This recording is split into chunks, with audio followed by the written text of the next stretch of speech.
মা দুর্গা থাকেন ব্যাংকের লকারে। রাজবাড়িতে মা আসেন পুলিশি পাহারার মধ্য দিয়ে।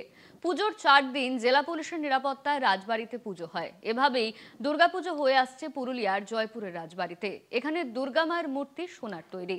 জেলা ছাড়িয়ে ভিন জেলা এবং ভিন রাজ্য থেকেও সোনার দুর্গা দেখতে ভিড় জমান প্রচুর দর্শনার্থী।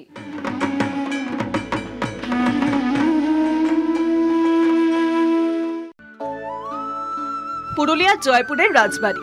কথিত আছে প্রায় 400 বছর আগে রাজা জয়সিংহ পুরুলিয়ায় আসেন, যার নামে এই অঞ্চলের নাম হয় জয়পুর। এই এলাকার মুন্ডা সর্দারকে হত্যা করে জঙ্গলমহলের এলাকা দখল করেন তিনি। তারপর এই রাজবাড়িতে কলা বউয়ের পুজো শুরু করেন। বহু বছর কলা বউয়েরই পুজো হতো এখানে।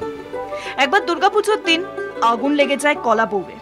এরপরই রাজা কাশীনাথ সিংহ মানত করেন সোনার প্রতিমা তৈরি করে পুজো করার। প্রায় 1.5 কেজি সোনা দিয়ে দুর্গা মূর্তি এবং রূপো দিয়ে চালচিত্র তৈরি করেন রাজা। সেই থেকে সোনার মূর্তি পুজো হয়ে আসছে জয়পুর রাজবাড়িতে।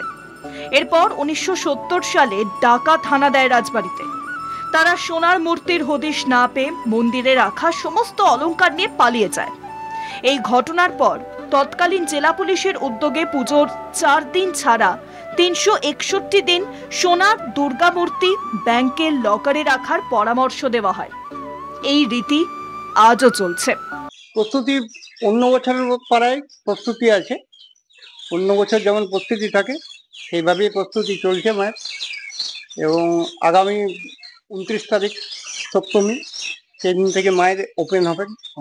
হ্যাঁ, মা ওপেন হবেন 29 তারিখ থেকে, থাকবেন দশমী সকাল 10টা অবধি। এটা বারবার আপনারা করবেন এখানে, কারণ অনেকে সন্ধ্যাবেলায় আসে দশমী, তারা দর্শন পান নাই। জয়পুরের রাজবাড়ির মায়ের মূর্তির সঙ্গে জড়িয়ে রয়েছে প্রাচীন ইতিহাস। নির্বিঘ্নে পুজো হওয়ার জন্য পুজোর দিনগুলিতে রাজবাড়িতে থাকে কড়া পুলিশি পাহারা। দূর দূরান্ত থেকে ভিড় জমান দর্শনার্থীরা। পুরুলিয়া থেকে শওকত আলীর রিপোর্ট, কলকাতা টিভি।